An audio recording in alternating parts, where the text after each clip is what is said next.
Welcome to Tanked Up, the podcast all about craft beer and video games. I'm your host, Aadil, and this week, episode, I'm joined by Lucy. Yep, just me. We kicked Ben out of the house, and he's sleeping on the street, so. Yep, because we all live together. We just streaming from different rooms. Yes. That would be a dangerous cocktail. None of us would ever be sober, so. Yeah, it would be something. You are beer free this week. Yeah, I need to get to the beer shop again. Like, I think I went last week, and those just the 5 beers or so I bought just disappeared on somehow you? Just disappeared into thin air. Don't know how that happened. It's weird how that happens consistently with beer. Yeah. With all three of us, really. Yeah, so I need to do another pickup. Yep. I am not beer free. Sorry, you heard a cat outside. I'm drinking Moor's Nano Cask Session Bitter Olicana 3.8%. Nano Cask, a quaffable British session bitter balancing the unique qualities of different hop varieties from the brewers of the first real ale cask beer in a can. Enjoy the pub anytime, anywhere. So this is the thing that Moor's been doing pretty recently.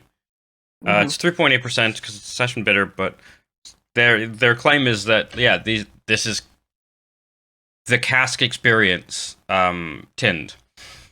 So I expect the opposite of last episode's beer, where there was a surprising amount of carbonation. I expect almost none? Question mark. Yeah, how are they going to pull this off? It is a limited edition beer. Sorry, I thought there was something else. Nope. I don't know what Olicana is. I was hoping they would tell me. Oh well, it's the name of the beer. Okay. Good enough. Okay.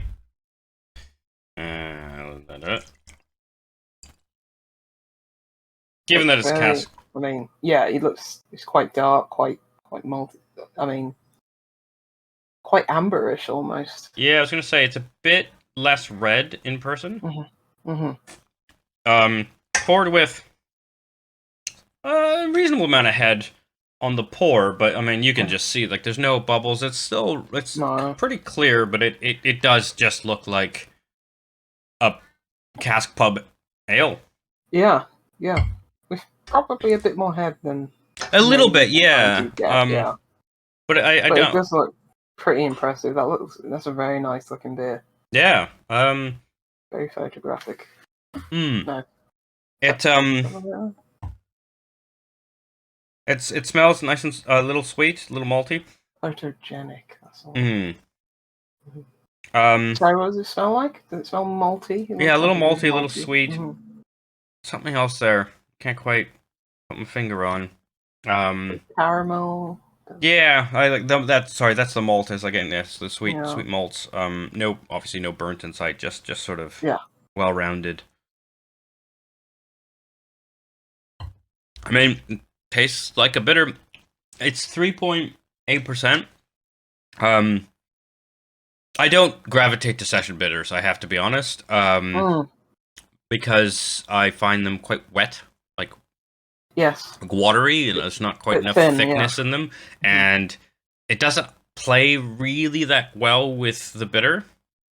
To my taste buds, I feel like you end up getting this lingering bitterness and this thinness that means the liquid just kind of disappears in your mouth, and then you just have this kind of dried out bitter taste. Well, with a non-session bitter, there's just enough oomph and enough viscosity that comes with it that it'll coat your mouth a little more, and you'll feel like the beer has stayed longer, and so you don't feel like you're sort of dried out and having the bitterness. But it's not that bitter lingering. It's just really accentuated because it dries you out. No, I get that. Yeah.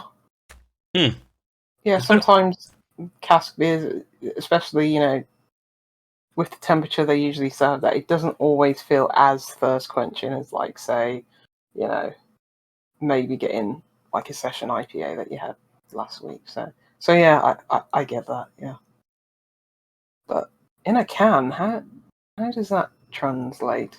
How is that translated? So I will just add that it has a nice fruity undertone. Like somewhere between tropical and berry almost. Just a lot. Oh really? Yeah. Interesting. Maybe closer to tropical, but there is just it's not quite your standard tropical flavors. Even just tropical, like you know. I mean, I'm talking like undertone, right? Beer. Yeah, but but even still, it's rounding out. It's yeah, it's really giving some depth and some contrast to the bitter. And now that my palate's got a little used to it, I'm not getting quite the same drying out feeling. And that's also, it might just be that like these tastes have come forward a bit more and they're still lingering with the finish, and so they're melding a lot better than those first few sips. Yeah, sorry, you asked a question and then I answered a different question. I mean, go for it. How you see fit. It definitely, like, it reminds me of cask beer in that, like, there's a ever so slight carbonate. I mean, you can see after a couple sips, like, there's no head to be seen anymore. This, I mean, it looks and tastes like a cask beer in that sort of carbonation profile. I'm trying to think about. So this is, I haven't had a beer like this on cask in a while, so I'm just trying to divorce the what is unique about this versus from the how does this cask compare. I mean, I think this Nano Cask thing seems quite oh god, their website is so terribly animated. Hold on, I need to go to Moor now. So they've got the session bitter, which is sold out in mini. They have mini casks of the Nano Cask. Oh wait, actually, this just says they have the one. I thought they had more than one. An online store has Nano Cask First Gold, which is clearly a different thing, but their own website doesn't have any more than this one. Nano Cask with Challenger session bitter. Oh, I see. I think what's going on is their website is like they're doing single runs of these, and so this is the current one, which is why that's the one I'm seeing. Right. But they did do one with a session bitter with Challenger in it. And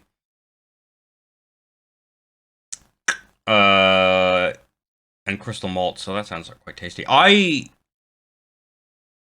do. This is like a thing that maybe just for the novelty, but also Moor makes really good beers, and this is quite a good session bitter. Like I said, I was a little nervous about that lack of texture from the session strength, but the finish is very long, and so it helps cover that after a few sips because you're just having that taste the whole time. So when the texture leaves, it's not as big of a deal. If that makes sense. Yeah, I would definitely try more of these, even though I wouldn't normally gravitate to cask beers, let alone session bitters on a cask. This feels very much more like an overcast day. Yeah. Versus, like last episode, I had a session IPA that felt very much like, I'm out with my friends and we're drinking in the 18-degree weather on a bench outside a pub. I want several of those. This feels like, it's overcast / fall, or just like it's a day and I stopped at the pub and just want to drink. Yeah, I sat by the fire. Yeah, exactly. Nice little tipple. Very nice. Nice. So even if it's one of those things where even if this isn't your favorite type of beer, it's a very good example of it. So you're not going to be even if you're like, I don't really like session bitters, it's still a good beer. And I think just experiencing this Nano Cask thing is worth at least a go. Yeah, I'll keep an eye out for it because I haven't had a cask beer in ages because I just haven't been out to the pub much, really. Oh, I have been the opposite. Although, fuck, everything's so goddamn expensive. I know it's sad, but I've good thing been is, on the Amstel because it's between. In some parts of Bristol, it's £4.60, and in some parts of Bristol, it's £5.40.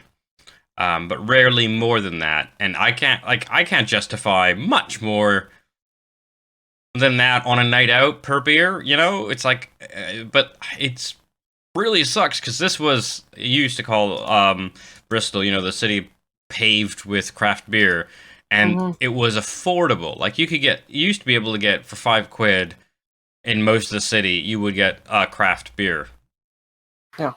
Pint of, and now it's like, well, no, those are cresting £6. So how about I drink those at home? Question mark.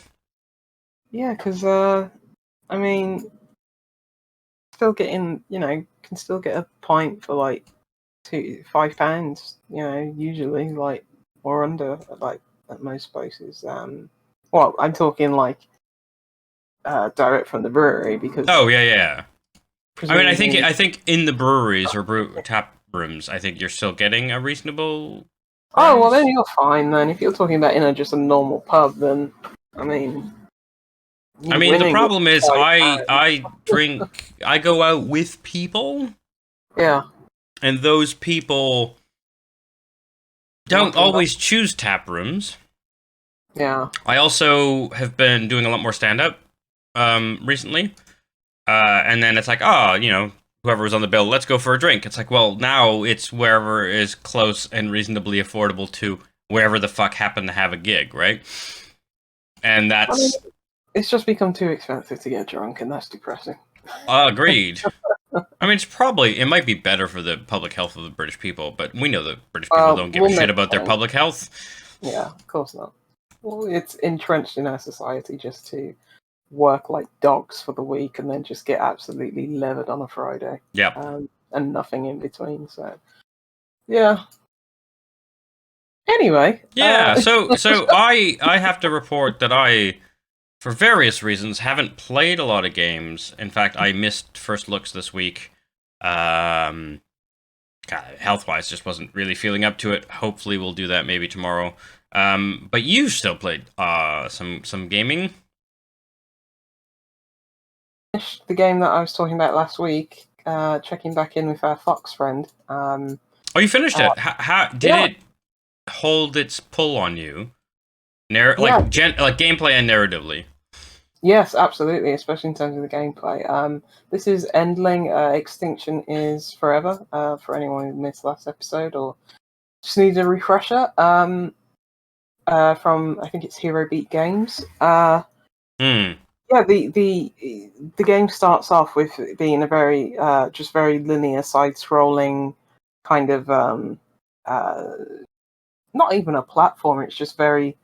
You're not doing anything. There's no Twitch-based gameplay or anything like that. It's very much a very not visual novel-esque, but or even a walking simulator. It's just very passive kind of experience doing side-scrolling storytelling game. Oh, so narrative-based, not quite exploration, but movement through the world.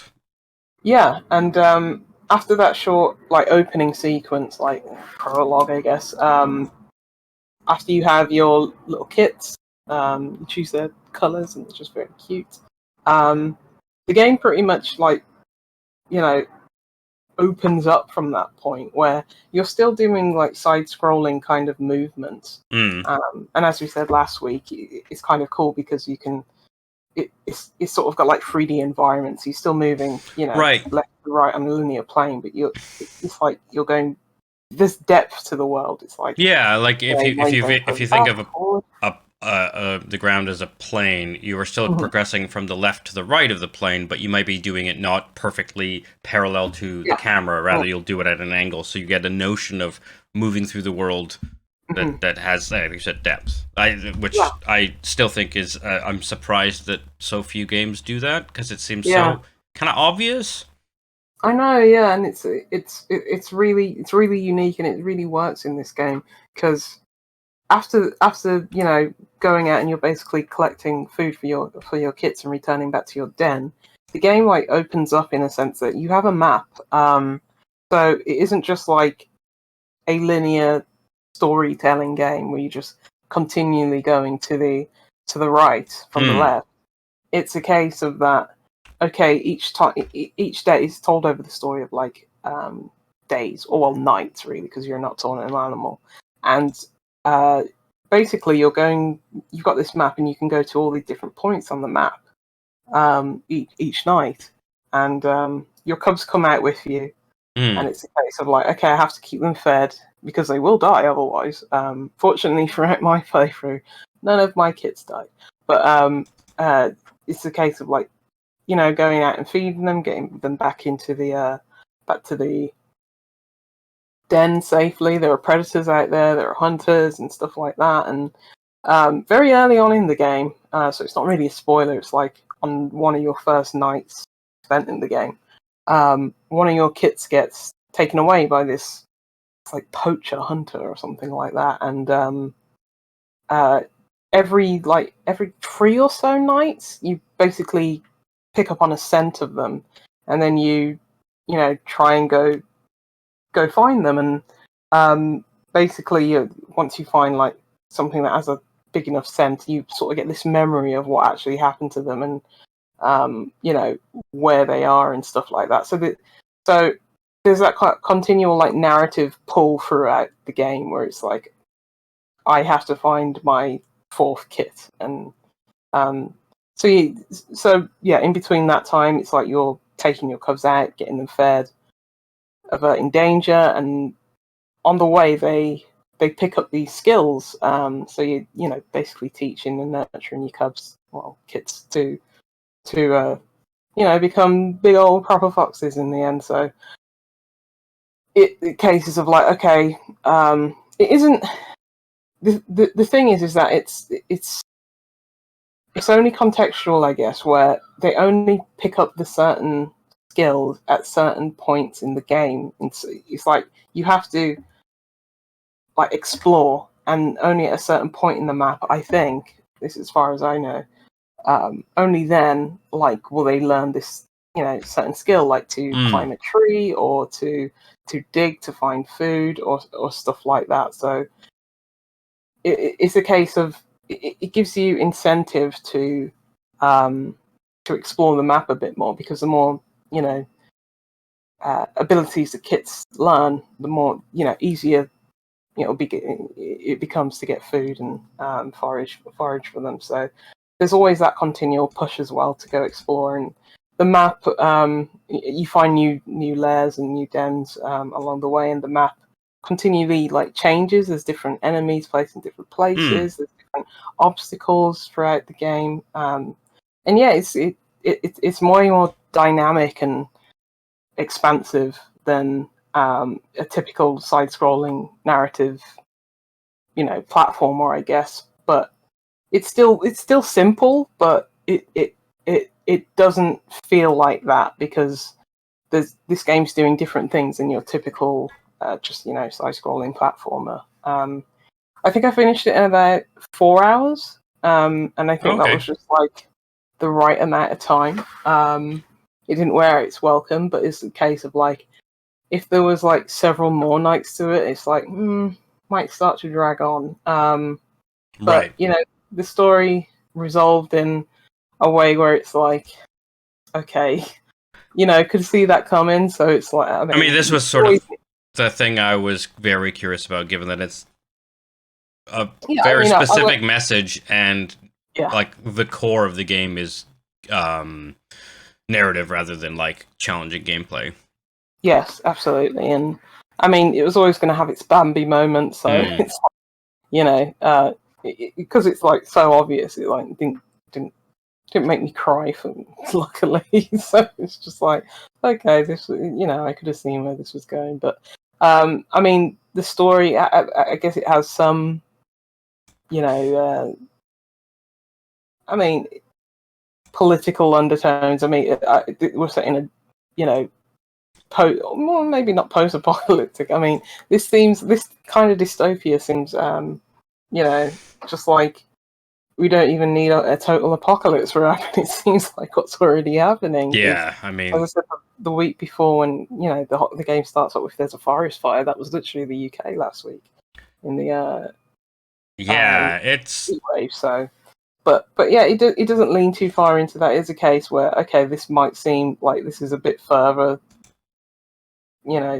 down the post-apocalyptic future route. I mean, people are wearing gas masks. Oxygen is a commodity and stuff like that. So it's like, okay, but yeah, and the story is. I wouldn't say it's got any overt messages or anything like that. Like or any. Well, rather the message is quite overt. There's not really any nuances to it. Right. I gotcha. There's no clever subtext or anything like that. It's just, this is how we're going to portray this story, like Extinction. Because I didn't know Endling meant like literally the last of its kind of something. Oh, I didn't know that either. That's what Endling means. No, yeah. So the title, where it says Extinction is forever, is actually quite useful to because if it was just called Endling, I'd be like, what does that mean? Right, I see. Yeah. So, but yeah, I enjoyed it. I thought it was a good little game, and I remember playing Shelter 3 either last year or it might have even been the year before, and I was saying how that kind of series by Might and Delight sort of got like, seems like they had run out of ideas, and I think maybe it was you, maybe it was Ben who asked me, how do you think they could expand like this kind of idea of having like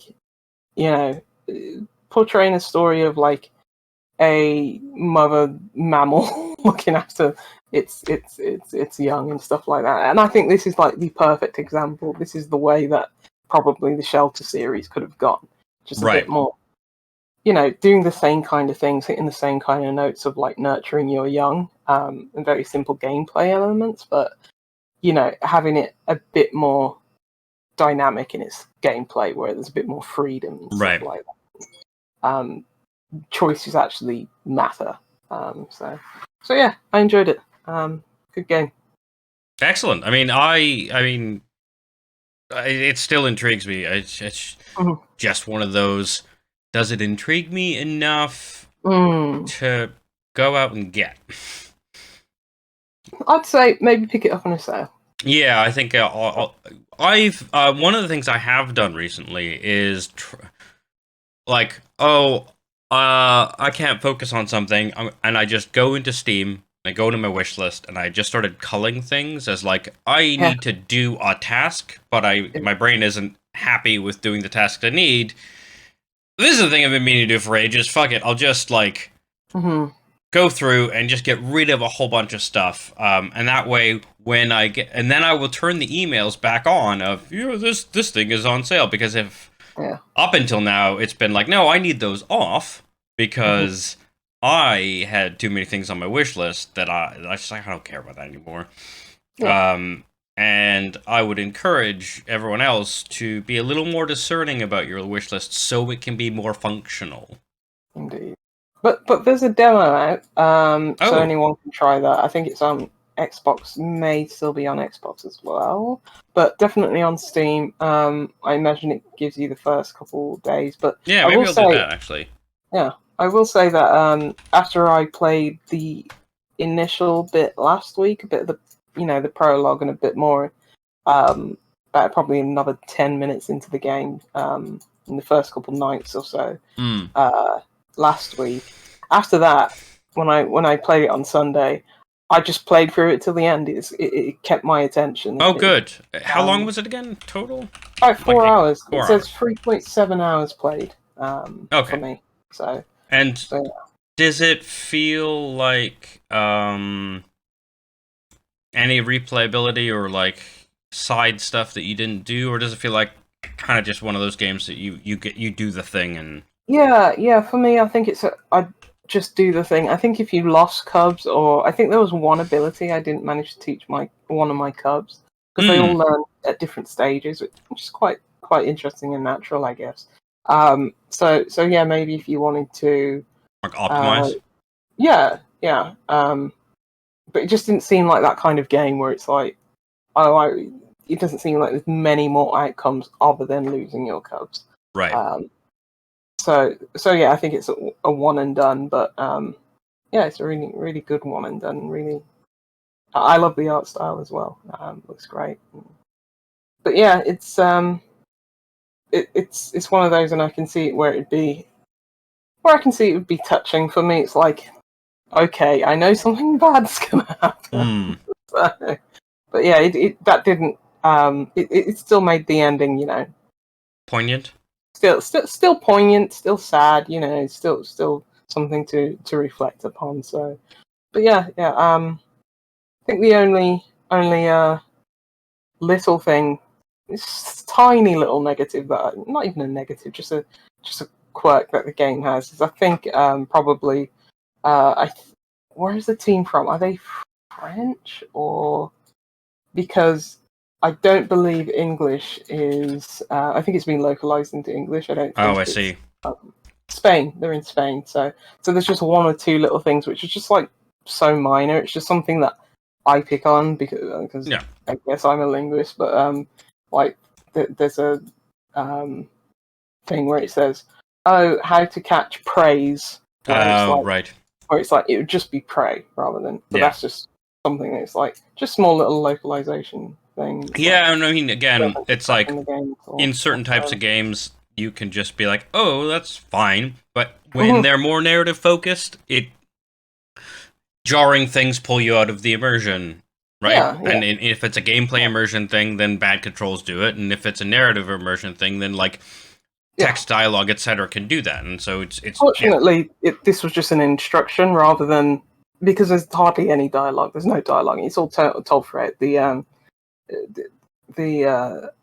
what you're seeing on the screen. right. It was only just like an instruction part, so it's like there's probably 10 lines of dialogue, if that, in the game, because everything's portrayed through the memories of your lost kit and stuff like that. So Right. So yeah, just very small little nitpick, because I mean, yeah, it's important to. But yeah, very good game. Should I stay on the animal track and tell you about another game I actually played and finished today? Played and finished. Yeah, go Yeah. on. Yeah. I haven't even started a game, let alone played it, let alone finished it. So yeah, please do. Yeah. I started this a few days ago. I mean, if you're a furry, you're just having a hell of a time with Endling out and Stray out, and I think that Bear and Breakfast game is out today. You're just having a hell of a time. But The what game? There's a game where you play as a bear in the forest and you run a bed and breakfast. Oh, that's pretty amazing. Yeah, I think it's literally called Bear and Breakfast. I think it's out today.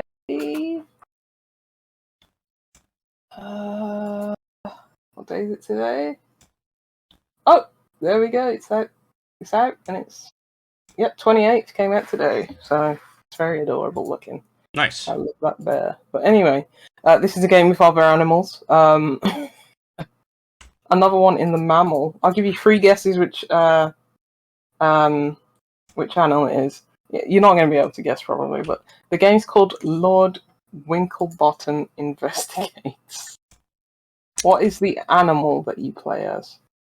Lord Winklebottom. Yeah, you're a mammal. I'll give you that. A mammal. Good, because I was gonna say bird for some reason. No. Mammal. And I'll say they're not indigenous to this continent. Ugh. Maybe something you'd see on a safari. Zebra. No, but close. In the same Wildebeest? genus, I guess. I don't know. Giraffe? Yes! Well done. In 2 guesses. Well done. Yes. This is a game, Lord Winklebottom Investigates, where you play as a detective who's a giraffe. And it's hilarious because it's a giraffe wearing a suit. and he's on all fours, and he's got this very tight-looking suit on. It's basically Sherlock Holmes and Dr. Watson. Gotcha. Dr. Watson is called Dr. Frumples, and he's a hippo. So, yeah, it's a point-and-click adventure game, if you couldn't have guessed. But yeah, I remember when this initially got kickstarted. The developer's called Cave Monsters. I think it's mostly made from one dev called gosh, what's her name? Is it Catherine Sutherland? I think. But yeah, and the Kickstarter, I was like, okay, this is very British, and it's like, this is something I can get on board with, because that kind of like just British humor is just, sometimes it can work, but sometimes it can be a bit off. But in this game, it absolutely works. I mean, the first puzzle in the game is, just tutorializing how point-and-click adventures work. Is literally making a cup of tea. And you get an achievement depending on if you pour in the water first, put the milk in first. So yeah, very British. Charlotte Sutherland, sorry, the developer. But yeah, it's a point-and-click adventure game. It's very much in the style of most point-and-clicks, where you have your inventory and you're combining items, using items in the environment and stuff like that. But it's very much, I mean, it's a murder mystery. It's very Knives Out, kind of like, you end up at this like kind of manor, and the head of the manor has died, and you need to figure out who it is. It's very short. I thought it may have ended kind of. I mean, I suspected like it was coming towards the ending, but I was thinking maybe there's another case or something like that, because in a lot of times, like detective mystery games, you usually go on a number of different cases, right? Yeah, I mean, rather than just the one. But I mean, obviously, Kickstarter game obviously doesn't have the scope of, like, say, is it Spiders or Frogwares who do the Sherlock Holmes games, the actual like yes, 3D right, ones, yeah, and yeah. stuff like that. And then they It's did not that that weird kind of non-Sherlock Holmes game recently. Yeah, was it the Sinking City or something? Yeah, something like that. Yeah. But so yeah, it's only the one case. It sort of ends on like a cliffhanger, so I don't know if maybe if the game sells well or something like that, maybe there'll be A sequel or extra something? episodes spun out, like, yeah, because like something like the Dark Side Detective, another point-and-click adventure game another Kickstarter success, which I'm very fond. I really like those games. So every now and then they just drop a free case, a free bit of the DLC. I think I played the most recent one, so maybe in this one, but yeah, it's super charming, like, and it's genuinely funny. Like, a few times, more than a couple of times, I've laughed out loud because of the humor, and the every character's voice acted, and I think the voice acting's really good. And it's like the two main characters, like Sherlock and Watson, like or Winklebottom and Frumples. Just saying that makes me laugh. Just they work off really, really well together. Like, the giraffe's very genteel and very nice and very polite, whereas the hippo's just an absolute curmudgeon, and he's just so rude and straight to the point and brash. And it works really well, and the characters are all really colourful.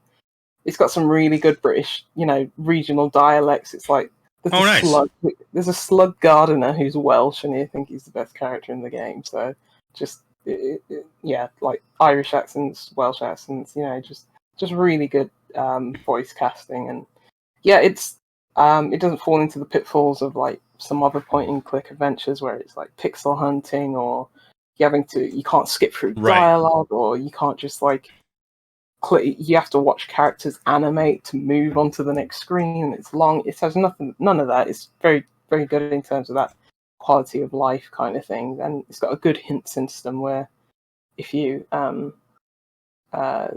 Dr. Frumples, he's always carrying a cup of tea, and if you press on the cup of tea, it gives you a hint. That's nice and clever. And they never like just straight up tell you the answer. I only used it once, and that was just because I didn't speak to a certain character to move the story on. That's a bit frustrating, but it comes with the genre. But yeah, I say all the puzzles make sense and all logical, but my brain is broken in that way where it's like, even the most absurd things, it's like I was just like, oh yeah, that makes sense because it's a point-and-click adventure game. So who knows if they're your mileage may vary whether you think they're obscure or just straightforward enough. But yeah, I pretty much got through it in about 3, maybe 4 hours. Not too many snags on the way, and yeah, I just think it's delightful. It's maybe not quite on the level of like Dark Side Detective. That's made by an Irish team, I believe.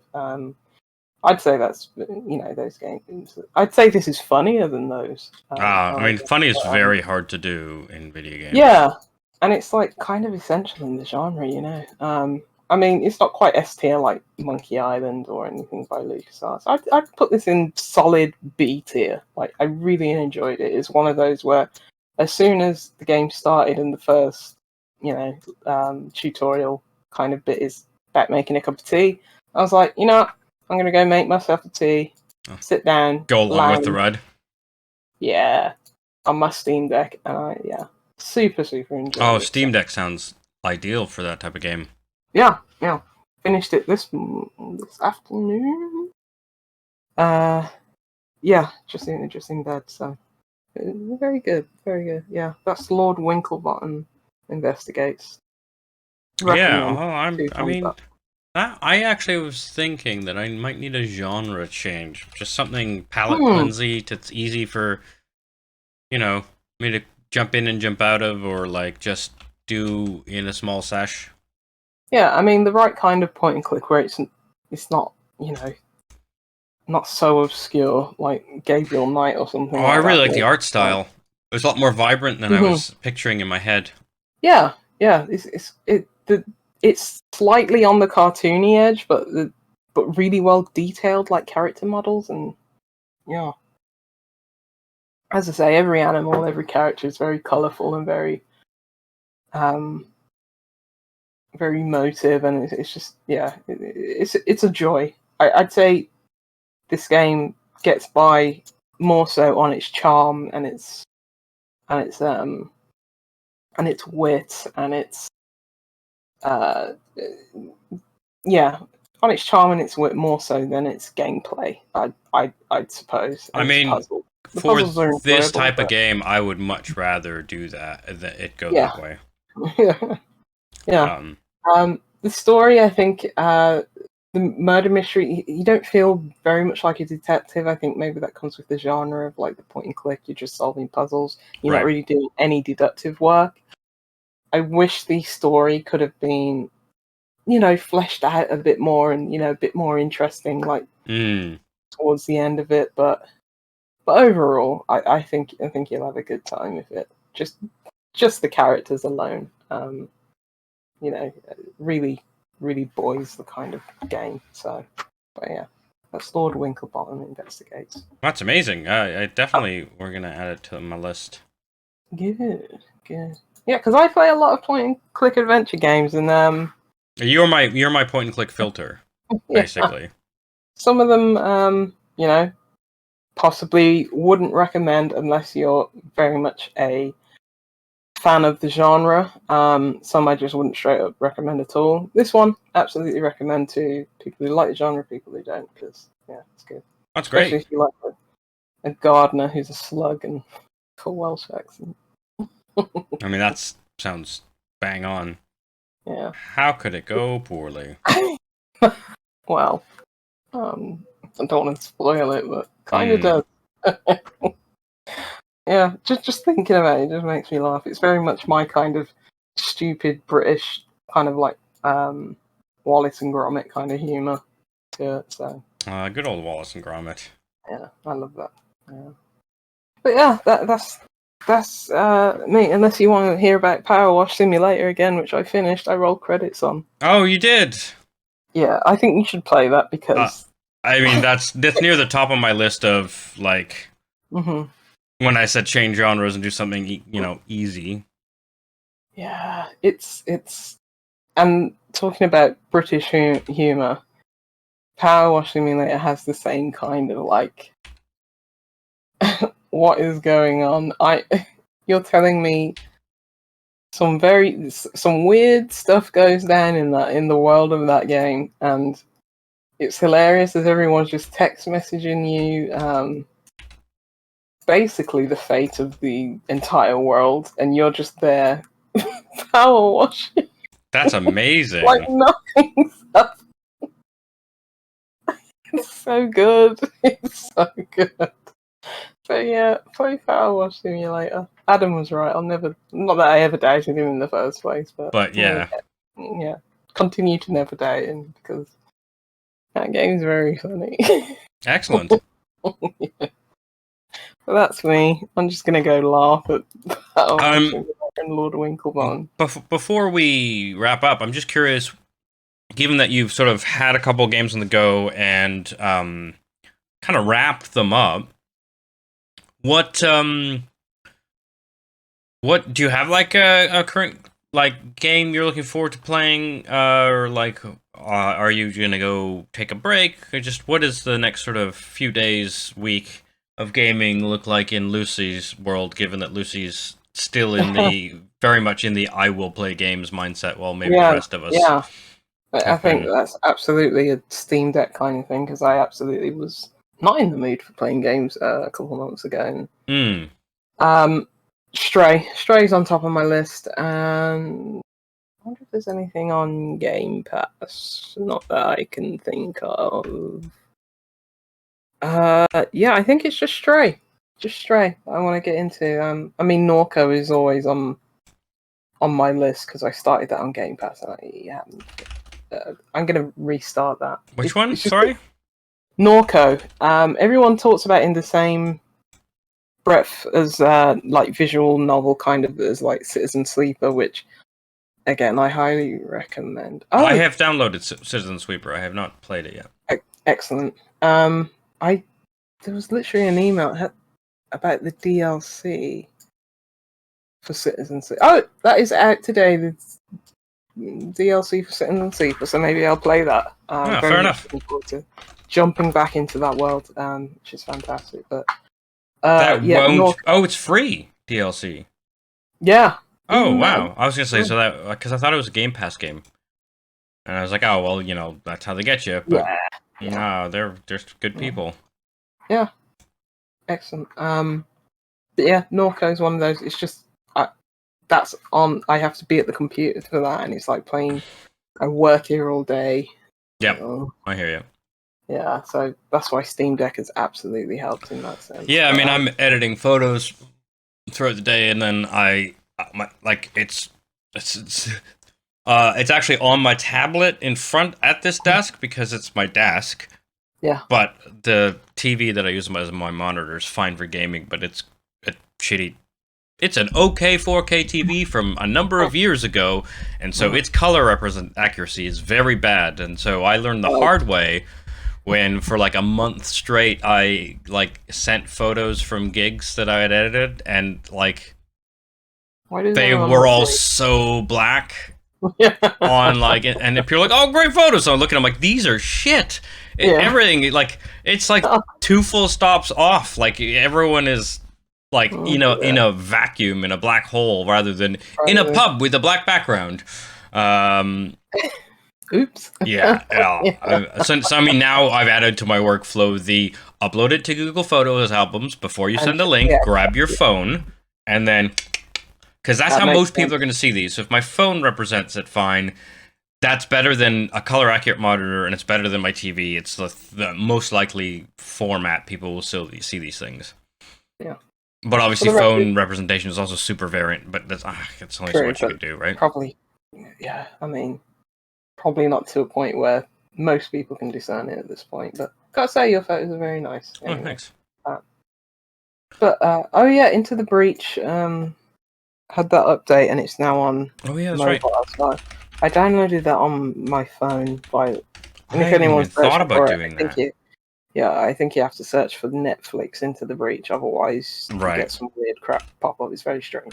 But so yeah, I might try and hop back into that because people have been talking about it. It's like That game's good. I'm just It's very good.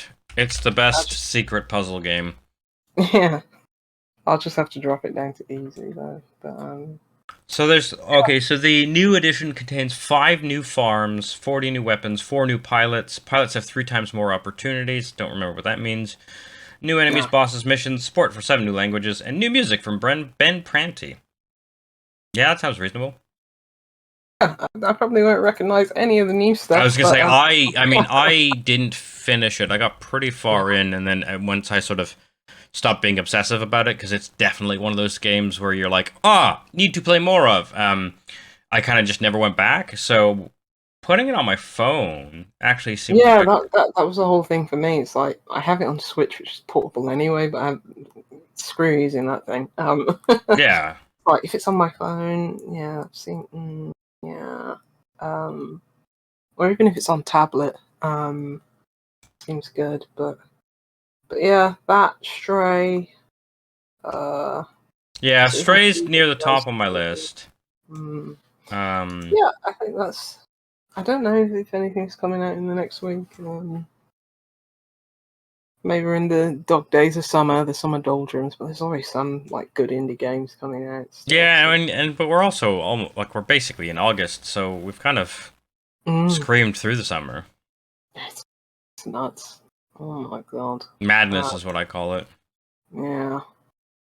So yeah, just little bits and bobs, whatever I can just throw up on my Steam Deck, I guess. So, I mean, that seems perfectly reasonable. Yeah, and maybe check out some of the other levels in Power Wash Simulator, just when I need to feel like getting a high without actually taking any illicit substances. Fair enough. Yeah, but that's I guess. And excellent. Yeah, I think next week, I'm definitely gonna aim to at least get a chunk into Stray, so we can talk about the cat game with Ben next week. Yeah, I've also I'm surprised I didn't start it. I think I got in my head about like, I should do this for Out of Lives, and then I was like, I am stressed about things I need to do, rather than I want to play this game that I've been awaiting for a long time. That's definitely a thing. So. Yeah. Great. Well, I think that's probably us for the episode.